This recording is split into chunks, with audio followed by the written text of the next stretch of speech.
The Biden administration described you in the United States in the media as a fascist. Are you worried about being crushed by the United States? It's dangerous, may I say. I'm not the favorite politicians of the liberals, unfortunately, but nobody is perfect, you know. There are certain things which are more important than me, than my ego. Family, nation, God. Liberal originally meant freedom, but now in Europe, liberal means that you are enemy of the freedom. We are ally to the United States, and we are worse treated than the Russians. If you respect democracy, don't you let countries govern themselves? If you take a step back, the point of NATO is to provoke war with Russia. This is a bad strategy. We have to stop it. We cannot beat them. They will not kill their leader. They will never give it up. They will invest more. It's a joke. It's a very dangerous moment now. That's obvious to you. Not just for me, everybody on the street. The Third World War knocking on our door. You were just in an election. Did you consider at any point just indicting your challenger? Wouldn't that have been easier? To do what's going on now in your country, you know, to use the justice system against the political opponents. In Hungary, I think it's impossible to imagine. That was done by the communists. As the war in Ukraine completely reshuffles the world order and threatens to destroy human civilization, it's striking just how little information Americans are receiving about what happens there. The nation of Hungary shares a border with Ukraine. Its leader, Viktor Orban, the nation's longest-serving prime minister, has been dealing with the Russians all of his life. He grew up under Russian occupation. As a young man, he was arrested and thrown into jail by Russian-backed police for his efforts to liberate the country. And as prime minister, he's dealt regularly with Vladimir Putin, whose nation supplies Hungary with most of its energy. Viktor Orban understands Russia and Ukraine. So 2 years after we last spoke to him, we returned to Hungary to sit down with Prime Minister Viktor Orban and ask him what exactly is happening in Ukraine right now. Here's what he said.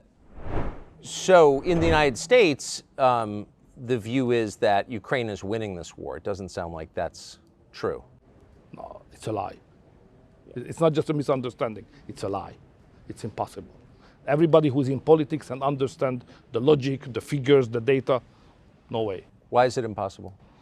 Because that way, the poor Ukrainians die every day. Yes. Hundreds and thousands, you know. So my heart is with them.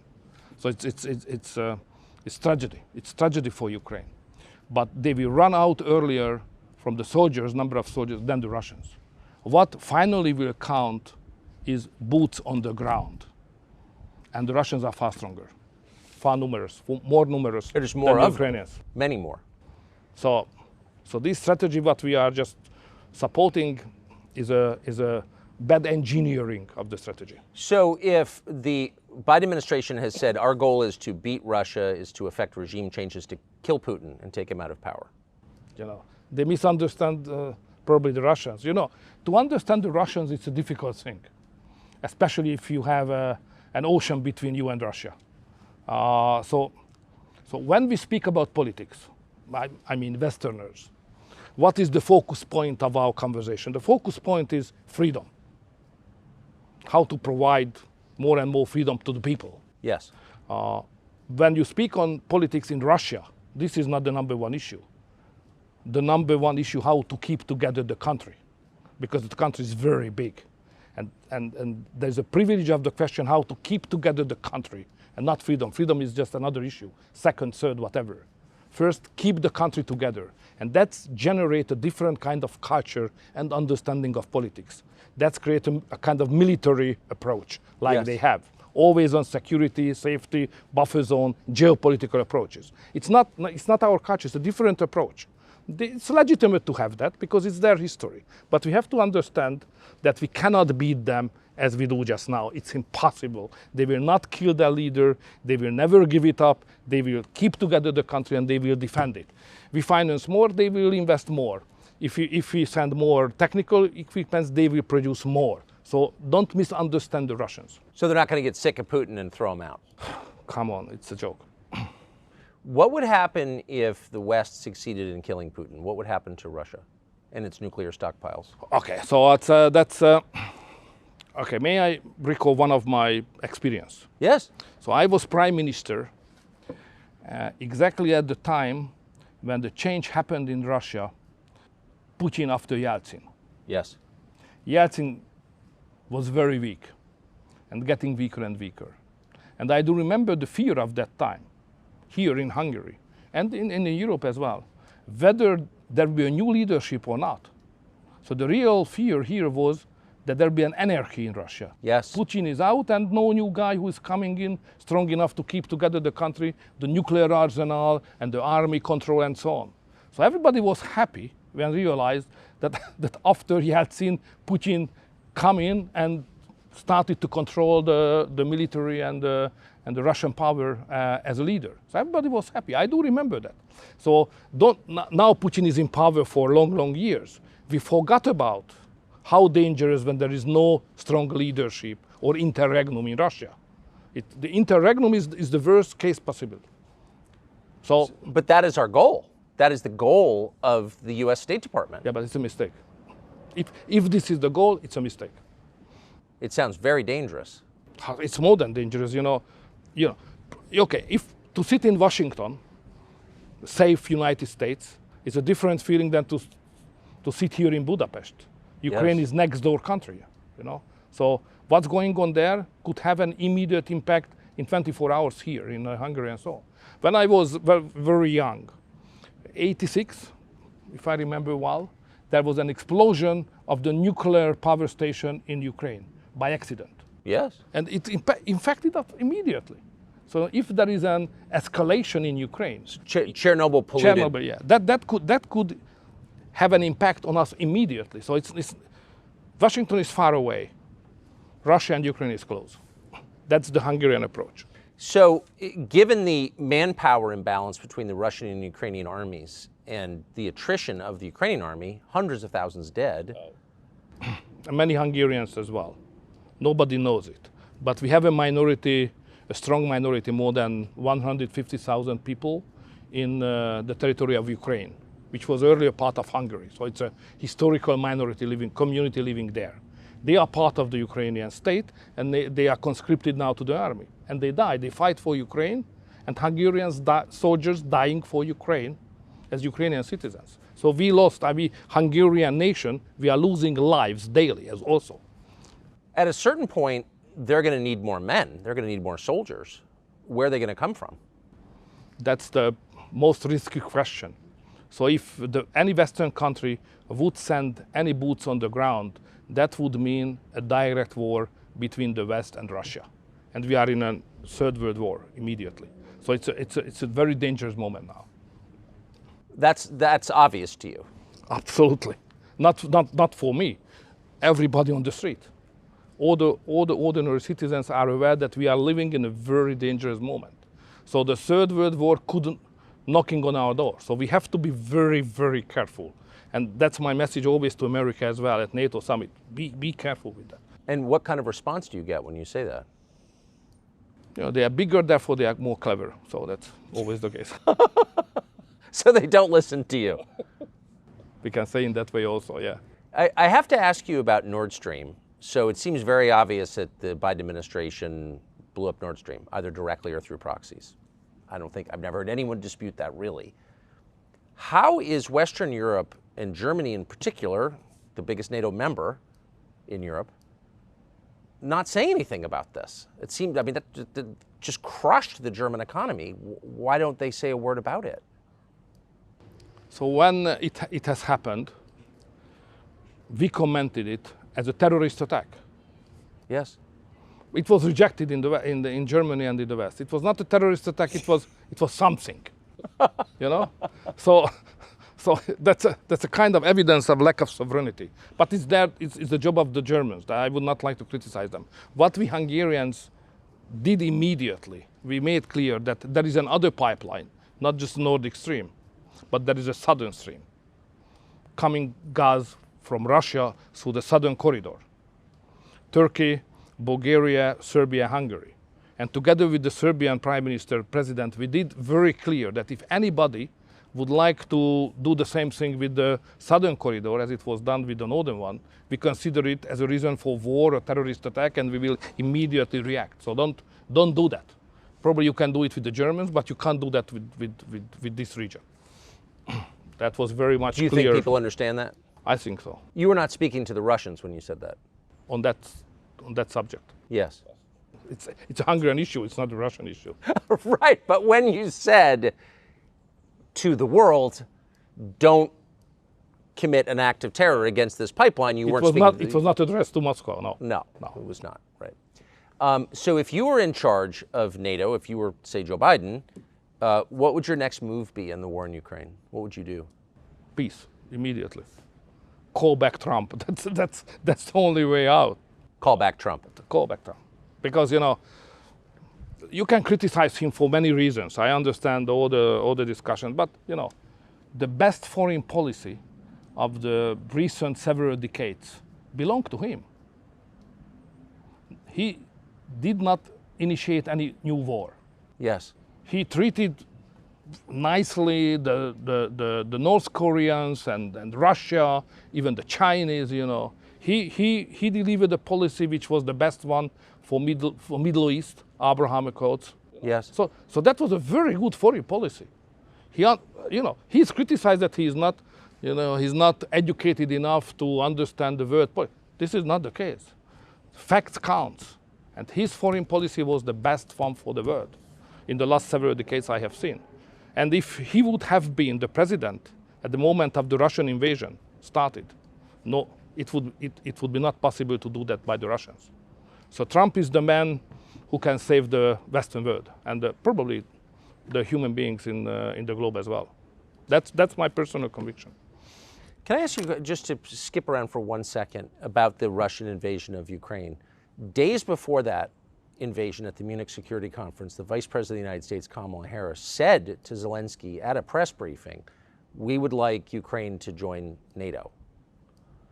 Now, Ukraine joining NATO obviously cannot, is a... It's a long story. When the idea of membership of Ukraine, NATO, was raised, it was in the summit of NATO, Bucharest, 2007 or 8. Russia was not strong enough to stop it. So there was a real chance at that time to integrate the Ukrainians into NATO. But it was rejected. There was no agreement among the big Western countries to do so, so it was postponed. But after 2 or 3 years later, the Russians became stronger and stronger and stronger. And now they are even stronger. So we missed the historical opportunity to do so. And this window of opportunity is not open anymore. So we can't do that.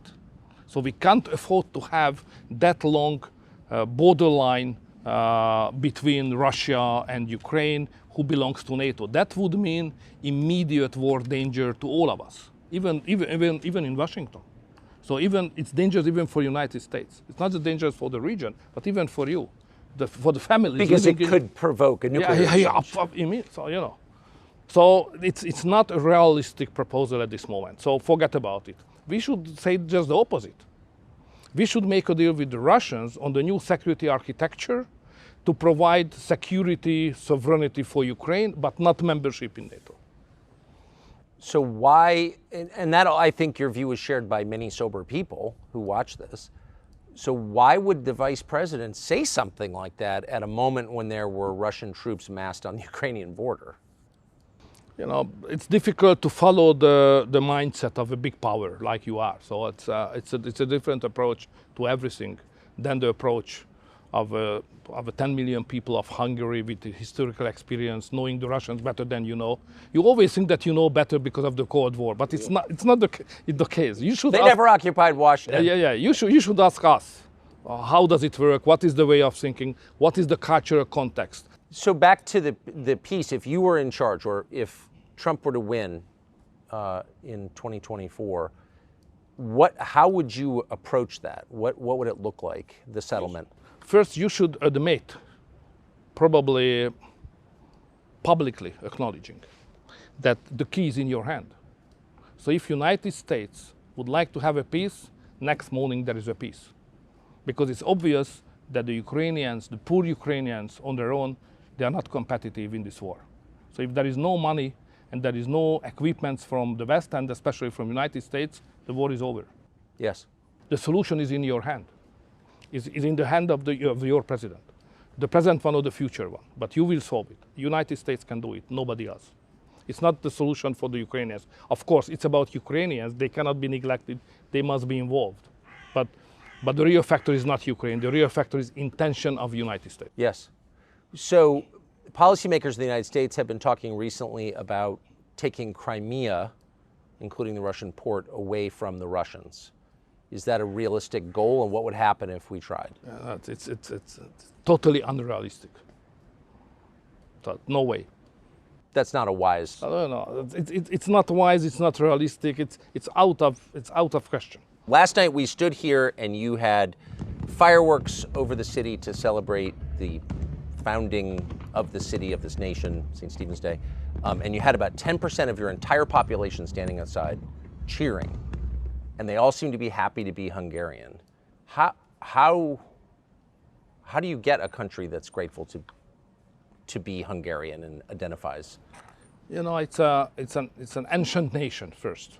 The country was established 1,100 years ago. So we are a historical nation, using the same language, no relatives, nobody speaks the same language around us. Germans and Slavic, no Hungarians. So therefore, to maintain the language, to maintain the culture for this country is a big achievement by itself. So we celebrated, even yesterday, that we did it for more than 1,000 years, that we are still Hungarians. And to be Hungarians we are very proud of it. We love the nation, we love the country, and we are proud of it. It's not very much mainstream thinking, political thinking of today Western societies, but in Hungary we are still very patriotic and Christian and committed to that values, not in an ideological level, but on the streets every day. Do you think that's why you're so unpopular among the leadership in the United States and the West? I'm not the favorite politicians of the liberals, unfortunately, but nobody is perfect, you know. But why do you think that is? The country seems to be thriving. That's usually the measure we use. No, it's more about our civilization. I mean, the Western Christian civilization. Now, the main division line is not according to ideologies. It's deeper. It has an anthropological character. So on one side, in Europe and probably in your country, but in Europe definitely, there are groups of people who think that the most important thing of the world is their ego, themselves, me. This is the center of the world. The other camp of the people, the other part of the society thinks that it's not true, because there are certain things which are more important than me, than my ego. Family, nation, God. And because they are more important than me, I have to serve these higher level things. So this society has a majority here in Hungary. And the other society, which is concentrating only me, you know, only dealing with myself, it's more westernized, dominating factor of the political life.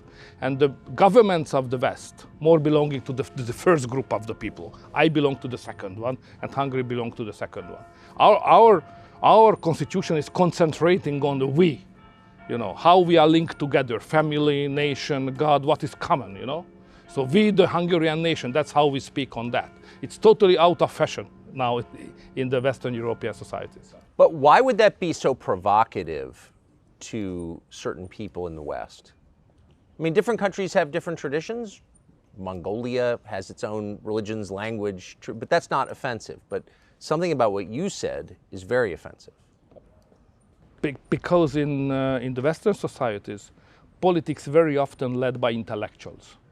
And the intellectuals like to be ideologists, a special approach from the ideological point of view. And you know, ideology is a very difficult thing because it has an exclusivity. So when the liberal says that this is the interpretation of society, it means that this is the only way to interpret the society. If you do differently, you cannot be a good man. So we have another interpretation. We have a Christian and national, more traditional interpretation of human being and society. But they can't accept it because it's different. So we are plural, they are hegemonistic. That's the problem. So the intolerance is baked in. It's part of. It's coming from the ideology. Absolutely, the liberal ideology, basically.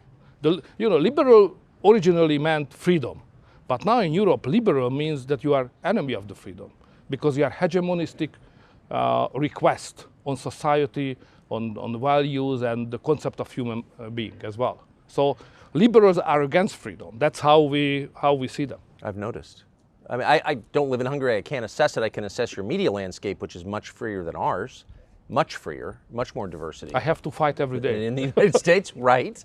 The people who run our country don't. Virtually every media outlet is on their side, reflexively. And yet they describe you in the United States in the media as a fascist.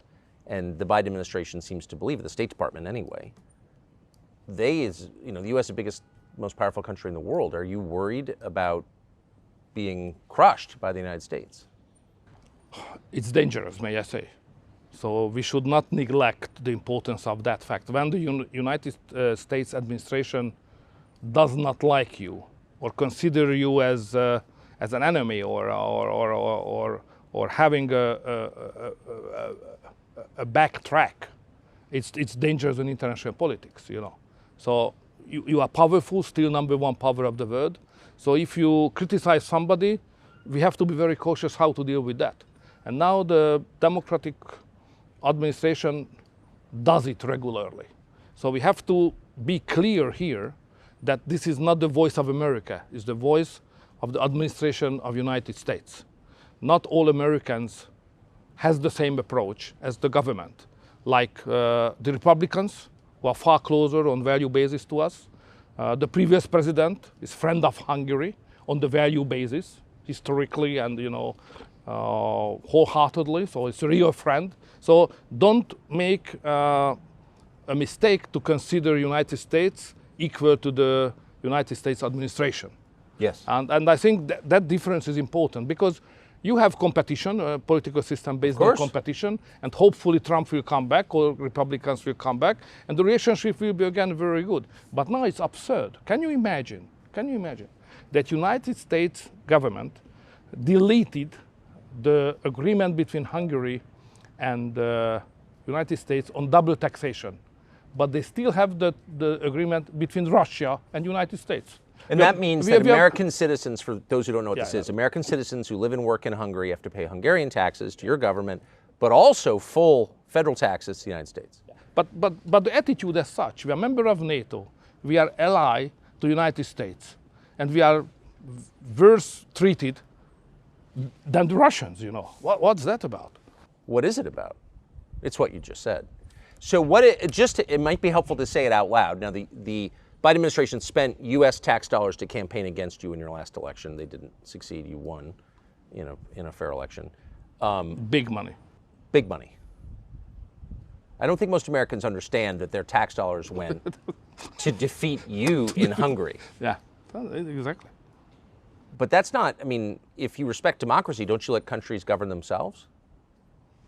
It's definitely against all the principles we confess. Yes, it is. Are you worried about American control over Hungarian debt? Debt? Debt, yeah, debt. I mean, are you worried that the Biden administration could potentially hurt Hungary economically? No.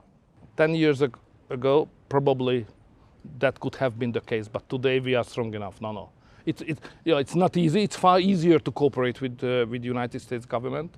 It's far nicer horizon to have a good relation. But even without that, we can stand and we can survive and we can grow. Even we can grow, not just finance, but we can grow. So in the American media, you have been dismissed as a puppet of Russia, a friend of Putin's. I want to put on the screen a picture of you being arrested by Soviet-backed police as a young man. This country was occupied by the Soviets, by the Russians for 40 years.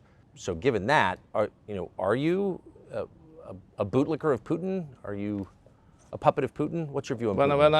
When I have first time met him, come back as prime minister, we said very clearly, don't touch upon history, because the history between Russia and Hungary is rather sad. One of the main heroic attempts of the Hungarian nation to get freedom was launched against the Habsburgs in the middle of the 19th century, crushed by the army of the Tsar of Russia. They helped the Austrians because we were in the winning position. Yes. And the Russians were invited by the Habsburg, and they crushed the freedom fight here in Hungary. That's first. Then they occupied us in the Second World War. And then when we tried to get rid of their yoke, In 56, they crushed us again. So history is you know, if you ask anybody on the street that any Hungarian leader who is elected freely can be a puppet of Putin or the Russians, they say it's a joke, it's impossible. Because we are a sovereign country, and even to the Russians we deliver many times that we are sovereign. So I don't take seriously that kind of accusation. But of course, I try to have a rational relationship with the Russians, especially on economy and energy. And my personal point is that without involving the Russians into a security architecture of Europe, we cannot provide a safe life to the citizens of Europe. But now everything is going against it, unfortunately.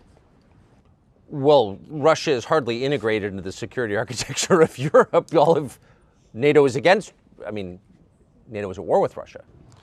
You know, what NATO does is rather strange. Because if you look at the official position of NATO as an institution, as an alliance, they're exactly saying what we said. So no involvement, and we should do as much as we can for peace. That's the official position of NATO. But at the same time, NATO says that member states of NATO should do their best to support the Ukrainians. You know, so we should clarify that what's going on, like United States foreign policy to support and finance the Ukrainians, it's not the policy of NATO, it's the policy of United States. That's a big difference.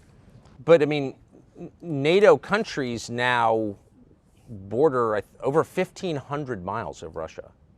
So it seems like the point, if you take a step back, the point of NATO is to provoke a war with Russia. I mean, that's what it seems like. What is the point of NATO? The point of NATO is that we are stronger than the Russians are. That's very important to make clear. Okay, there is the nuclear armament, yes, which must be balanced, but on conventional weapon context, we, NATO, are far stronger than the Russians are. The Russians are not strong enough even to beat the Ukrainians just now. You know? Yes. So therefore, if somebody is belonging to NATO, member of NATO, it's obvious that we are in a secure position. Russia is not able to threat our security. It's out of question because we are so strong. That's the number one point. The second is that some leaders of NATO, some member state leaders like your president, they had a strategy to crush the Russians somehow. And the strategy was that the Ukrainian soldiers will fight and some member states of NATO will finance this fight by money and by military technical equipments. And this is the way how militarily we can beat the Russians. We Hungarians said very clear at the very first point, this strategy will never work. So this is a bad strategy. And now we have 1.5 years of the war, and it's obvious that this is a bad strategy. We have to stop it. We need a new strategy, or we should run as soon as we can for peace. Let's ask you one last question about Trump, since you brought him up a couple of times. You were just in an election that I know your staff was worried you might lose. There was an open question. You won pretty sizably, but it was a real election. Oh, it was. Did you consider at any point just indicting your challenger on fake documents charges and trying to throw him in jail? Wouldn't that have been easier? You mean against me? Yeah. Okay, we have some bad chapters of our history, but that kind of civilian war, cold civilian war, was not part of our culture. So we can beat each other, we can argue against each other, but you know, to do what's going on now in some countries and even in your country, you know, to use the justice system against the political opponents. In Hungary, I think it's impossible to imagine. You know, that was done by the communists. It's a very communist methodology to do that. So in Hungary, we are all aware that we disagree on many things, ideology, values, vision on the future, even practices of politics. But you know, we belong to the same nation. Okay, we are rivaling, but what is the final sense of this argument and competition? To unite the nation, yeah? To provide a better future. So you can't say that, I will kill you or I will send you to the prison. And you know, if you follow that track, no chance to unify the nation. If the nation is not unified, you can't run for big purposes. So competition is okay, but it must be fair, legally perfect. Otherwise, you can sacrifice your country and the future of your country for your personal success, which is not acceptable, at least not in Hungary. Mr. Prime Minister, thank you very much.